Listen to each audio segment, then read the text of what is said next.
আসসালামু আলাইকুম, আপনারা সবাই কেমন আছেন? আলহামদুলিল্লাহ আমি তো ভালো আছি। এই যে আজকে পালং শাক আনছে 3 আড়ি। পালং শাক অনেক কমে যায় রান্না করলে। আর সিম আনছে। ধনিয়া পাতা আনো না মাহি? ধনিয়া পাতা আনে নাই, কথা কইবেন আমার লাগে। ওদিকে যা।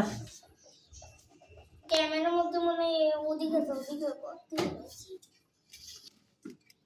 কতটা খাওয়া লাগে দেখে খা তুই, ফিরি চটকা।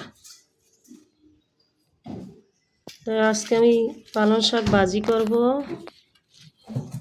আর সিমও ভাজা ভাজা করব। এইগুলো রান্না করব। ডাইলও আনছে, এই যে ডাল। তাই আমি শাকগুলো কুটি বাছি।